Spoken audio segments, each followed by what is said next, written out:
Entonces no hay mucho que hacer ante el tamaño del rezago educativo de los adultos. En salud, ya decíamos, una calidad heterogénea en los servicios, retos como el acceso efectivo a tiempo, de calidad, que haya el servicio. Y un ejemplo bien importante de esta falta de calidad es la poca reducción de la mortalidad materna, que aquí lo hemos mencionado, me parece, en algunas ocasiones, que si uno compara a largo plazo, sí, la mortalidad materna, la razón ha caído, pero de lejos estamos para cumplir la meta del milenio en el 2015 de 22 muertes por 100,000 nacidos vivos. Estamos por ahí de los 54, 55. Entonces esa inercia no nos va a llevar a cumplir la meta. Y quienes saben de los temas, platicando con el Coneval, dicen, bueno, es que buena parte de estas muertes maternas son muertes evitables, que tienen que ver con acceso rápido a los centros de salud, con atención rápida cuando llega la madre embarazada con problemas de gestación. Entonces son muertes que se pueden evitar y que podríamos muy bien estar cumpliendo la meta del milenio, pero que con la inercia no la cumpliremos. Es un tema de calidad y de acceso efectivo, como ejemplo. La seguridad social solo se ha incrementado marginalmente debido a la existencia de programas sociales no contributivos de adultos mayores, pero lo que no se ha incrementado es el acceso de la seguridad social a través de la seguridad social formal. La parte formal de la seguridad social ha seguido, por supuesto con la crisis empeoró, pero sí, en el largo plazo sigue pues estancada en los niveles que teníamos desde hace ya varios años. La vivienda, hay retos importantes en estados concretos. En Campeche, Guerrero, Oaxaca, Quintana Roo siguen niveles altos de carencia de la calidad de vivienda, y hablo de pisos, muros, techos y hacinamiento. Y respecto a servicios básicos en la vivienda, es decir, agua potable, electricidad, drenaje, hay retos todavía, y agua entubada en Guerrero, Oaxaca, Chiapas, Tabasco, San Luis, Potosí, Yucatán, etc. La siguiente, por favor. México, decía el Rolando, es un país, sigue siendo un país desigual. Los datos de ahora lo confirman. A lo mejor hay veces variaciones que van cambiando, a veces hay quien dice que ha ido bajando en el margen, pero cuando uno lo ve, pues México, casi con cualquier variable que uno la mida, es un país desigual. Lo que nos dio a nosotros es que la razón del ingreso total del 10º decil con el primer decil es de más de 25 veces. Y cuando uno ve, por ejemplo, los niveles de bienestar de indígenas contra el resto, o por supuesto en muchos casos mujeres, hombres o zonas alejadas contra zonas más urbanizadas, las diferencias siguen estando ahí. La siguiente, por favor. Bueno, entonces ese es el diagnóstico de cómo vemos el desarrollo social con los datos que tenemos. Y para afrontar estos problemas, el Estado mexicano, que aquí incluyo el gobierno federal con los gobiernos locales, incluso con el legislativo, no todos tienen el mismo nivel de concurrencia en diferentes decisiones, pero digamos, se ha tomado diversas acciones de política pública por varias décadas. Y si bien recientemente estas decisiones han mantenido un equilibrio de finanzas públicas, el conjunto de acciones que hemos diseñado como país ha sido insuficiente para mejorar el nivel de ingreso de la población debido a la crisis y en el largo plazo. Una conclusión ahí, insisto, bastante lógica, pero hay que decirla porque luego se nos olvida. Fortalecer varios programas sociales no es suficiente para mejorar el nivel de bienestar de la población. Cada año vemos esta pugna o diálogo, como quieran llamarlo, en la Cámara de Diputados sobre qué programas se van a incrementar y cuáles se queda la Federación y cuáles programas se van a los estados para repartirlos. Y esa pugna es por muchos años.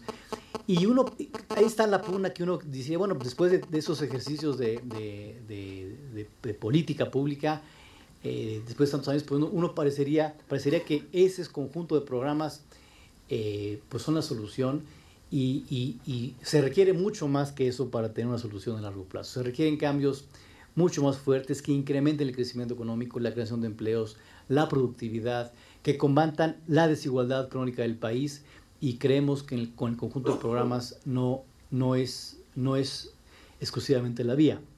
Una conclusión que tendremos más adelante es que incluso tenemos muchos programas sociales, tenemos un inventario del Coneval en donde hemos detectado 273 programas y acciones federales de desarrollo social, sin contar las de estados y municipios, donde ahí es bien difícil encontrar información. Entonces no podemos tener un inventario completo nacional porque los estados, pues, no sabemos en todos los estados dónde están sus informaciones de política social, entonces no podemos tener ese mapa completo, pero sin incluir esos programas, encontramos 273 programas que si fuera por número de programas, pues a lo mejor estaríamos a todo dar, pero esto implica que se requiere mucho más que eso para una política social en general. La siguiente, por favor. Pero esta falta de información se debe a que no se las dan. Coneval le pregunta al municipio, le pregunta al estado, o no le pregunta. Mira, tenemos dos fases, Rolando. Una primera es hacer búsquedas públicas, electrónicas, decir, a ver, pues dónde está, entro del municipio sutanito, entro del estado sutanito, y digo, a ver dónde están los programas sociales o los programas de presupuesto, y eso no siempre es fácil y no siempre está a la mano. Entonces ese es el primer gran problema. Cuando uno empieza a hablar, por supuesto hay más respuesta, pero sigue fluyendo mucho más lentamente la información de los estados. Estamos junto con Transparencia Mexicana haciendo un esfuerzo conjunto de hacer algo local, pero sí requiere un trabajo mucho más intensivo, ¿no? Entonces, ahora lo que voy a hacer es decir algunas cosas, resumen, de cada uno de los dimensiones en los que hemos conjuntado la evaluación. Dije hace rato, hemos analizado o resumido la evaluación, analizado la evaluación de programas y políticas de acuerdo a las diferentes dimensiones de la pobreza. Entonces, déjame hacer esto y me dices cómo voy de tiempo, Rolando, ¿no? Entonces, por ejemplo, también el gobierno federal tiene cerca de 25, 26 programas de llamados microcréditos o de financiamiento, que son atractivos porque uno dice, bueno, si el empleo formal no crece, al menos queremos empleos a partir de créditos a la población en pobreza. Entonces podemos mencionar muchos ejemplos: opciones productivas, CDSOL, FONAES, apoyo al empleo en el trabajo, y que cuando uno los ve a nivel general, si bien hay ciertos éxitos locales y marginales, hay una persona que sí ese crédito le ayudó y hoy tiene una empresa muy sólida, no se ve que sea una solución como muy sólida en el agregado, ¿no? Algo nos falta en los programas de este tipo. Por ejemplo, una visión de a quién le va a vender quien recibe un microcrédito. Imagínate que alguien en Metlatono o Guerrero recibió un crédito de opciones productivas para producir lo que sea. Entonces recibe el crédito, recibe la maquinaria, recibe la máquina de café, se pone a producir el café, y la pregunta es, ¿y a quién le va a vender en Metlatono Guerrero el producto de este crédito?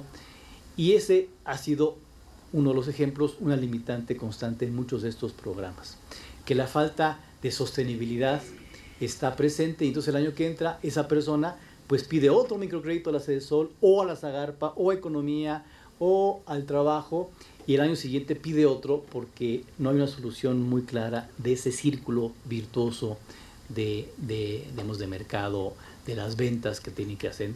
Uno de los ejemplos, y esto ha buscado siempre fortalecer el empleo local o el ingreso local. Al mismo tiempo, tampoco vemos, si bien hay 273 programas y acciones federales, tampoco vemos una red sólida de protección social.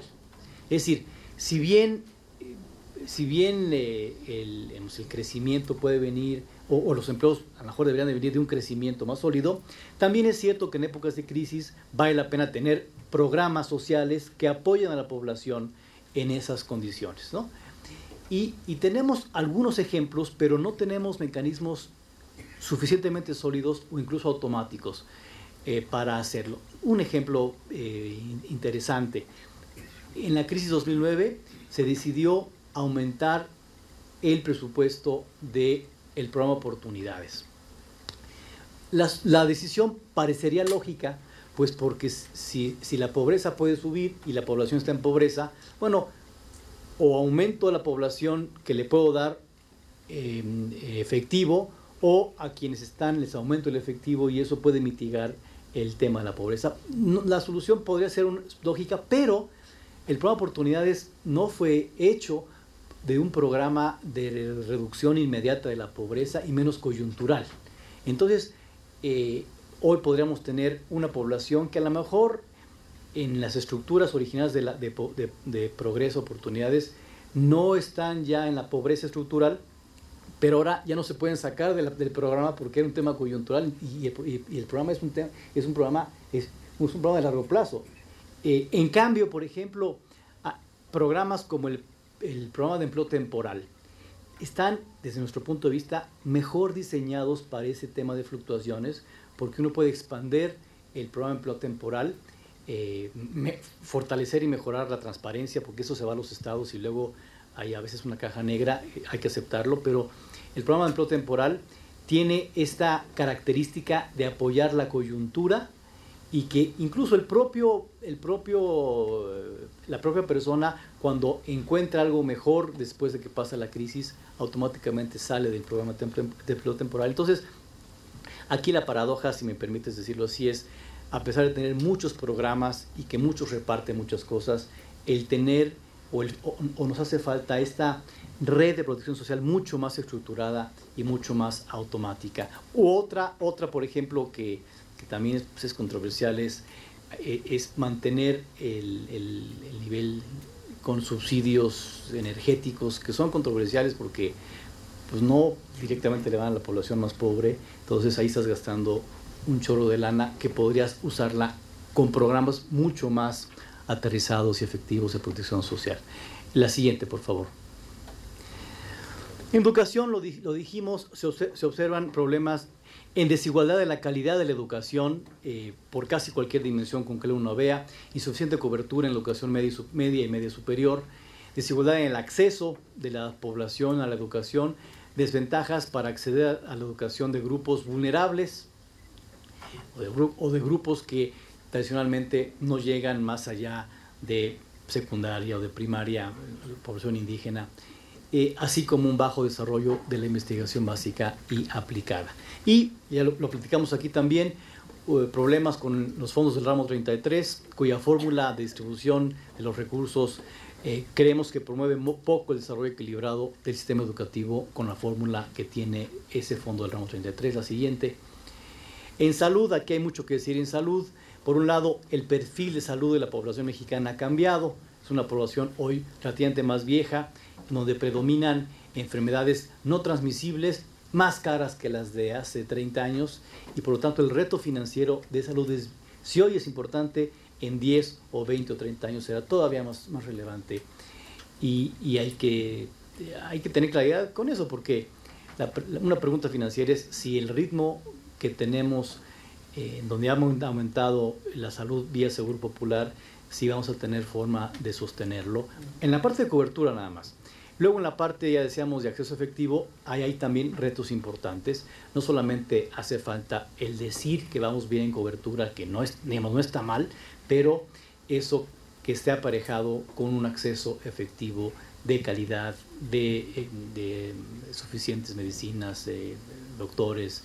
Y por supuesto, hoy tenemos un sistema fragmentado de salud, tenemos varias calidades y varias formas de entrar, no tenemos un acceso a la salud más homogéneo como en otros países.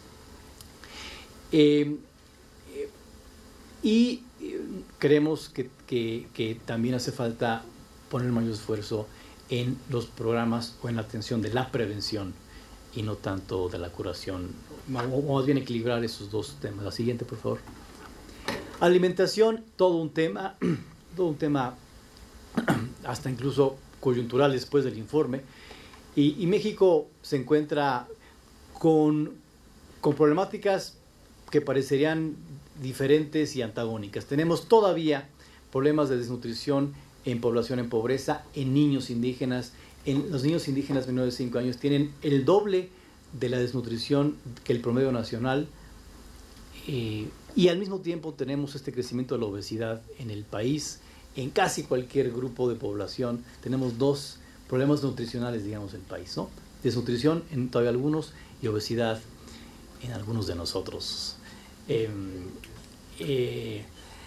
Entonces, bueno, el caso es, como dije al principio, que nuestra medición de acceso a la alimentación fue de las carencias que aumentó en 2008-2010. No tenemos una medición 2011 o 2012 por el tema de la sequía de la Tarahumara. Los precios de los alimentos han seguido fluctuando y esto hay un foco amarillo, anaranjado ahí por los meses o años siguientes, porque el precio de los alimentos podría seguir siendo volátil y podría aumentar, o las sequías o los problemas naturales que afectan o pueden afectar todavía más el tema alimentario de la población. Entonces tenemos los dos mundos ahí como relevantes. La siguiente, por favor. En vivienda se observaron importantes avances en los pisos firmes, en la calidad de los muros, en los servicios de agua potable, de electricidad. Son avances que están ahí. Pero, por ejemplo, hay estados, decíamos al principio, que siguen teniendo niveles altos de carencia en Chiapas, en Veracruz, en Michoacán. Y tenemos un tema que se ha discutido, pero no lo suficiente, el tema de viviendas deshabitadas a partir de conjuntos habitacionales que se hacen alejados de cualquier lugar, porque ahí encontró el Estado, el municipio, tierra para hacer los programas de vivienda, y pues son viviendas habitadas, no tienen servicios, tan lejos de los mercados, de las escuelas, de los centros de trabajo, y eso se vuelve en muchas ocasiones un problema importante porque las casas se deshabitan o son centros de criminalidad real y potencial bien importantes. Por lo tanto, hay una falta de planeación urbana bien que hay que seguir analizando. Y, por supuesto, mayor coordinación en los tres niveles de gobierno, los tres órdenes de gobierno para el tema de agua y de drenaje, que, como ustedes saben, por supuesto, es un objetivo municipal, pero en donde en la práctica los gobiernos de los otros dos niveles y órdenes han contribuido, y creemos que hace falta una mayor coordinación en ese tema. La siguiente, por favor. Seguridad social es un gran tema. Decíamos al principio, gobiernos locales y federales han dado solución desde nuestro punto de vista parcial al tema de seguridad social, por ejemplo, en el caso de adultos mayores. Por supuesto, la gente le cae muy bien unos pesos adicionales por parte de 70 y más, o por parte del programa del gobierno del Distrito Federal y otros que apoyan a la población en edad avanzada, pero sí creemos que hace falta pensar mucho más y mucho más agresivamente de la manera en que podemos hacer una seguridad social mucho más, un cambio mucho más drástico, digamos, porque si no, lo que estamos haciendo son un conjunto de parchecitos aquí y acá que solamente alivian una parte de la problemática o de adultos mayores o no solamente adultos mayores, es, por ejemplo, un tema de género, ¿no? El marido es quien está trabajando formalmente y quien tiene, por lo tanto, la derechohabiencia y se la da a los miembros de la familia por la ley del IMSS. Pero hay una separación, entonces la mujer se queda sin la protección de la seguridad social porque ya no está protegida por el lazo familiar, y por lo tanto tienes un problema de desigualdad en el acceso a la seguridad social que creemos que no se está atendiendo de la manera adecuada. Por supuesto, eso requeriría una ingeniería mayor. Por ahí hay varias soluciones. Lo que decimos es que más allá de elegir una u otra, hay que entrarle un tema que puede estar, por cierto, en el centro o en el puente entre lo social y lo económico de manera importante. La siguiente, por favor. Temas transversales, a punto de terminar la presentación. Decíamos hace rato, muchos programas de desarrollo social en el gobierno. Es bueno que haya programas, qué bueno que haya programas, pero esto cada año hay unos nuevos y nadie sabe por qué se crean esos programas nuevos. Los crea el legislativo, el ejecutivo, los crea un subsecretario, los crea un secretario. No hay una coordinación de dónde salen. veintitantos programas de microcréditos, otros tantos de mujeres, rurales, en fin, entonces cada quien quiere tener su programa para atender a sus públicos, pero en fin, creemos que podemos hacer más con menos, o al menos más con lo mismo, pues, ¿no? Esto sin contar con los programas locales, y cuando no siempre es claro el programa para qué es y cuál es el objetivo, hay una frase que tenemos aquí: debido a que no siempre se cuenta con resultados claros en varios de estos programas, la sospecha de un uso político es inevitable. El gasto social tiene acciones que se dirigen a la población con más ingresos. Todavía tenemos ahí, bueno, varios programas que tienen que no son progresivos, y no queremos decir que todos los programas tienen que ser solamente a la población en pobreza. Eso me parece que no se da ni en México ni en el mundo, no tiene que darse así, pero a veces el balance se nos va un poquito. Por ejemplo, subsidios a gasolinas, diésel, pensiones del ISSSTE, así como la nueva deducibilidad de colegiaturas, son ejemplos de acciones que van sobre todo más a la población en riqueza. Y a pesar de eso, entre 2008 y 2010 aumentó la progresividad del gasto total en su conjunto, en buena parte porque se redujo el subsidio a las gasolinas, entre otras cosas. La siguiente, por favor. Ya decíamos, población indígena tiene 40.5% con carencia de alimentación, persiste la desnutrición, niños de 5 años, y sí, algunos programas dirigidos a la población indígena contribuyen a políticas de equidad y contribuyen a resolver alguna problemática de los pueblos y comunidades indígenas. Hay temas de infraestructura, pero cuando uno ve los datos y la comparación y lo que nos llevaría en tiempo poder igualar el nivel de bienestar de la población indígena con el promedio nacional, pues sí se antoja como que esto habría que acelerarlo mucho más. La siguiente, por favor. Esos son los datos. La siguiente, de la pobreza indígena. Y casi para finalizar, creemos que ha habido un avance. A lo mejor ustedes lo tienen que decir con mayor juicio que nosotros que estamos adentro, pero creemos que ha habido un avance en el tema de medición, en el tema de evaluación a nivel federal. Incluso ha habido avances a nivel local. Gobiernos como el propio Distrito Federal, el Estado de México, Chiapas, Jalisco, Yucatán, han avanzado en mecanismos de evaluación, pero creemos que hace falta mucho más en rendición de cuentas a nivel local, porque cada año se van más recursos a los estados y a los municipios, y sí creemos como ciudadanos que ahí hace falta mucho más rendición de cuentas. La siguiente, me parece que como manera de conclusión,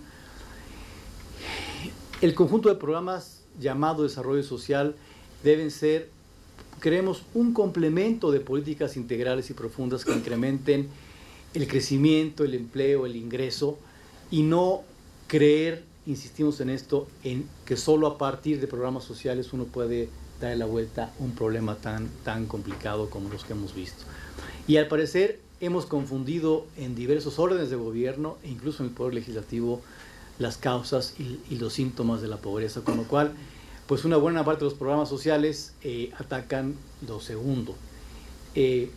Las causas o los determinantes de cosas como la pobreza, decíamos, empleo, salarios bajos, aumento del precio de los alimentos, insuficiente cobertura y calidad de salud y educación, insuficiente cobertura de la seguridad social, baja productividad, competitividad, insuficiente inversión pública y privada, desigualdad de oportunidades, y esos son los retos más a fondo en los que ojalá en este año quienes tomen las decisiones más altas en el Estado mexicano los podamos tomar en cuenta. Muchísimas gracias. Gracias, Gonzalo.